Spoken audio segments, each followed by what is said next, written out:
Welcome to the Writers Room for Run Radio. I'm Trina Wilcox. My guest today, Edward Di Gangi. Welcome. Well, thank you so much, Trina. It's nice to be here with you. Nice to have you. You've got a book that you've written, and it's a little bit different from a lot of fiction writers we have on. It's got some firsthand experience. And so tell me a little bit about what got you into writing and specifically sharing this story. Well, what got me into writing was, I've always written a little bit here and there. Most of it was journal writing. So I had written for an Appaloosa horse magazine, a fly fishing magazine, contributing articles. But this was my first step into long form writing. And I tripped over a very interesting story that the more I pursued it, the bigger it got. And as I told friends about it, they kept shaking their heads saying, "You really need to write a book." And 350 pages later, here we are. Here we are. Well, tell me about this story and how you say you stumbled on it. How did that happen? Yeah, I stumble is probably not the appropriate way to say it, but I was adopted at the time of my birth in May of 1948. So, I'm approaching my 75th birthday now, which is very hard to believe. Yeah. And I had known all my life that I was adopted, and I had a wonderful adoption experience. Many people do not. Hmm. Mine was could not have been much better. And I really never questioned the adoption. I never puzzled very much about who my mother was. Virtually never thought about who my father might have been. And we were up in New Jersey, my wife and I, and her father had unfortunately passed away. And we were up there interring his remains. And nearby was a Russian Orthodox cemetery where my adoptive mother's family was all interred. They were Ukrainian. My adoptive dad was Sicilian, so it was kind of an interesting combination of the two. But we went to visit at that cemetery, and I was standing over the gravestone of my adoptive mother's parents, and I just started getting curious about, wouldn't it be interesting to know more about their background, and hence, even though I was adopted, my own background, and that was stimulated by a couple of things. But when we got back to North Carolina, where we live, I went to the local library. I got onto their edition of Ancestry.com and started plugging in names. And, in fairly short order, came up with a good amount of information on my adoptive grandfather, plugging in my grandmother's name, same experience. And I sat there thinking, that in 70 years at that point, had really not given much thought to my adoption. But I said, I wonder if this would lead me to the identity of the woman who had placed me for adoption. And I had the great benefit of my adoption having been privately arranged. And my adoptive parents had the paperwork or the decree of my adoption. And I had seen it once as a very young child, never really looked at it again. But we had that paper, and I knew that it contained my parents' names, the name of their attorney, and there was one other name which I just knew in my heart. I said, that must have been the woman who gave me up. So I went, got that name, came back to the library, plugged it in, and that's where this journey began, really. Oh, wow. So what was it like? What was it like to learn this personal stuff about you and your family? And then also in the back of your mind thinking, do I document this for a book or did you know you were going to write it down? No, I had no thoughts of writing a book. My thought about who my mother was, I think probably a lot of people would have the same thing. I thought she was a high school girl who unfortunately accidentally got pregnant, and in that baby scoop era had been sent someplace, had the baby, gave me up, and went about her life. And when I Mhm. started investigating, I found it was anything at all but that story. Oh, Uh, really? Yeah, so when I plugged her name into Ancestry, I got a screen full of opportunities to click on. There were census records, and I actually saw a marriage certificate that was dated several years after I was born. But the one that intrigued me was a visa application traveling from Miami, Florida to Rio de Janeiro 10 months after I was born. Hmm. And I said, okay, this is the one that's most recent. Let me see what it tells me. And when I clicked on it, an image of that application came up, written in Portuguese, but completed in, with all the information in English. So it gave me her name, it gave me her parents' names, gave me a street address where she lived, and it gave me her birth date, which told me at the time that I was born, she was 23 years old. So she had not been a high school girl. Right. And it listed a profession. It was an artista, Okay. which didn't help me a great deal at the time. And the big piece on it was a passport type photograph. And I was sitting there in the library looking at my birth mother, and she was looking back at me from that screen. And that was I kind of looked around me to see if anybody else was looking, and there's no reason anyone should care. But that was quite a moment. Yeah, I imagine. So did you start feeling differently then about all of that, or did you have a very understanding, compassionate heart towards it? I would say yes to both. Okay, Yes, sure. That's fair. yes, when I saw the birth date because it it said something other than what I had thought. Right. Yes, when I saw the artista, that just piqued my curiosity. And as this investigation went on and I learned more and more, yeah, there was a definite increasing warmth in my heart toward the experience that she had that led to my coming into the world and winding up where and how I did. So at what point did you decide to go ahead and make a book about it? Since you were just working through the discovering and learning and then processing it yourself, when did you decide, I think I can put this out and share it? Yeah, I originally started by just documenting the search. That's all I had Okay. ever really anticipated. And that was in a memoir class. So once every couple of weeks, I had to show up with something on paper. And, which is a great thing. I think if anybody needs advice on how to write a book, is give yourself some deadlines and give yourself some people you have to answer to. Yeah.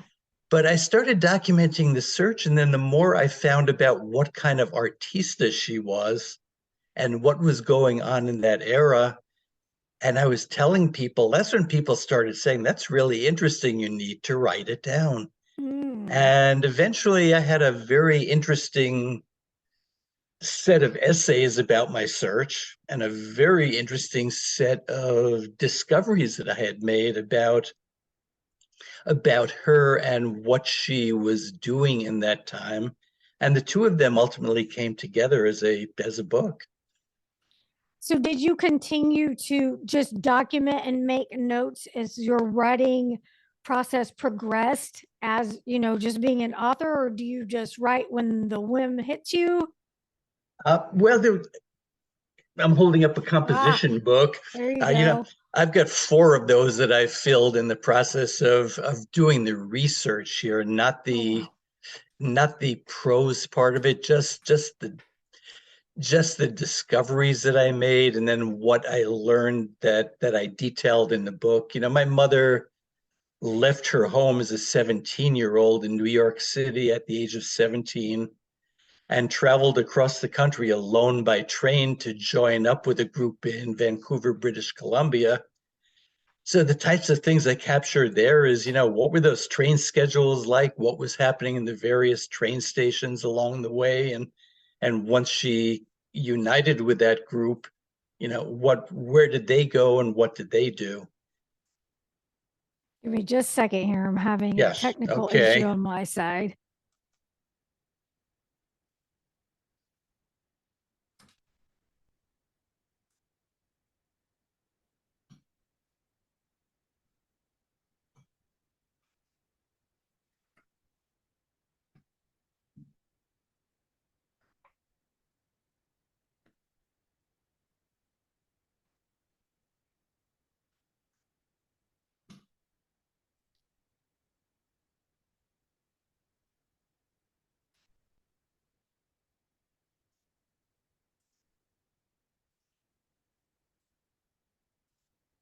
All right.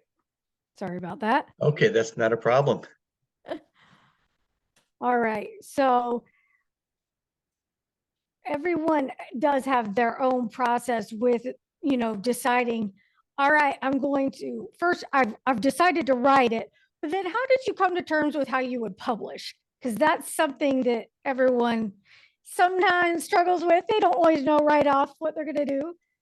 Well, my first thought was I'll do it every bestseller does. I'll go to the big five houses and get one of them to make me an offer and then publish the book. So I ultimately queried 80 agents Oh, wow. and I got three responses from the 80. Okay. Two of them were send me another chapter, let us look. Okay. One of them was send me the entire manuscript, Oh, dear. and ultimately none of them responded. Oh, And I was sitting there saying, I could keep on doing this. I said, I am also almost 70 years old and life is very short. hmm. And I spoke with some of the hybrid publishers that were out there. And these are people with whom you share the expenses, and they will put in the work of editing and producing your book and getting it out into distribution. And by that point, I had educated myself fairly well about self-publishing. Yes. And I started to stack up the cost of hybrid versus the cost of doing it myself, Hmm. and how much more would those hybrid publishers actually do for me than I could do myself. And I just one day said, let's go for it. And it was time to go and self-publish. Uh, Awesome. I came up with a press name. I went out and I bought my ISBNs. Uh, I found myself a book designer, someone who does the formatting. I was very fortunate to find an excellent editor because I had foreseen the book as part one as being my search and part two being what it was I discovered. And she went back and she went through it and got back in touch and said, I want to make a very big suggestion to you in terms of changing your layout. And what she suggested was interleaving the process with the discoveries, sort of like shuffling the two as a deck of cards. And we went with that and it worked just beautifully. The book just flowed. It Good. wasn't finished the first part, take a break and then start the second part. It just keeps on going. Good. Well, I'm glad that you felt confident to do it and get your story told in that way. That's wonderful. Yeah, thank you so much. And the story has been, people love the story. I just a couple of days ago presented to a book group at one of our senior communities, and you always get the people who say, I haven't been at this place for 35 years and you made it come alive. Oh, cool. I talk about the horn and hard art automats in New York City, and that used to be where you'd go and the food was behind windows in a wall, and you would go put nickels in to release your food. Yeah. And the woman was just amazed. She said, I hadn't thought about the automat in 30 or 40 years, she said, and I never thought about what you said was behind them. She said, I used to go there and I would love to order that. So yeah, Oh, funny. it's Cool. it's such a rewarding thing to hear that the book brings certain things to life for people. So, have you thought about another project? Yes, I have. I to take a quick step back. When I really delved in, I found out that my birth mother had passed away about 3 years prior Sorry. to my starting my search, and she had been a celebrity performer. That was the artista Yes. in the big ice skating spectaculars of the 1940s and the 1950s.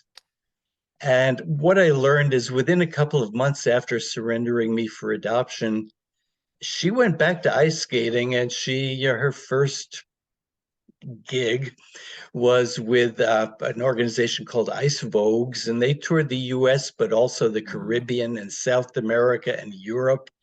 So there was lots to write about there. But, when you talk about the heartwarming piece, I think in writing the book, I became very, very aware of what a woman who gives up a child for adoption actually experiences.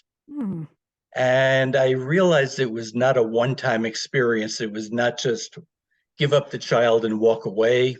It was hmm give up that child and carry the thoughts of that pretty much for the rest of your life. And I've been hmm interviewing a lot of birth mothers, and that's the experience all of them relate. mm.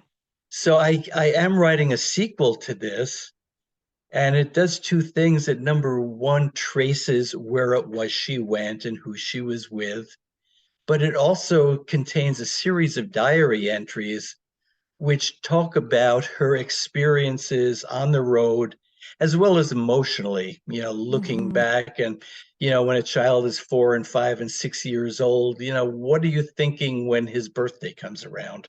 mhm. What are you thinking when your own child's birthday comes around? And all these women who I talk to talk about shame and humiliation and anger and sorrow. And I sense there's a lot of that. And I don't have any belief at all that my birth mother ever told anybody about me. Oh, Uh, she managed her pregnancy in secret, other than with the support of her oldest sister and her sister's husband. And I don't have any belief that she even told her husband once she married. And yeah, of course that's a gut reaction. But when I met mm. I met a maternal half brother. You Oh, know, did he you? Oh yeah, he and I talk all the time. Neat. And at first he had a hard time understanding what I was telling him. Mm, And he had his mother on such a pedestal, he could just not picture it. And once he did, I asked, he obviously knew nothing. And later on, I met several first cousins. And the first question I would ask each one of them, not with any prelude, I would say, "Tell me what you know about my adoption." yeah. And they would all look puzzled and shake their head and say, "Didn't Goodness. know a thing." And if anybody in our family knew about it, the whole family would have known. So I have a real firm belief that, I was the secret. Do you suspect that it was her career that forced her to keep it such a secret? There was Well, pressure from coaches or no, something I like don't. that? I don't believe there were any pressures that way. My mother gave birth to me in a private hospital that discreetly catered to people who needed discretion, a lot of people in the Mm, public eye. And she was given the options of deliver your baby and take him home. And there would have been great shame and humiliation. She came from a conservative Roman mm, Catholic Polish family who would probably never have forgiven her. Uh, Take your baby and stick him in a knapsack and go back on the road with him. And that was really not a very practical mhm. solution. She was offered the opportunity to terminate the pregnancy. And I know that where she was would have facilitated that. Really? And I think based on her upbringing, she had gone through 8 years of Catholic school. That would not have floated, or adopt your child, surrender your child for adoption.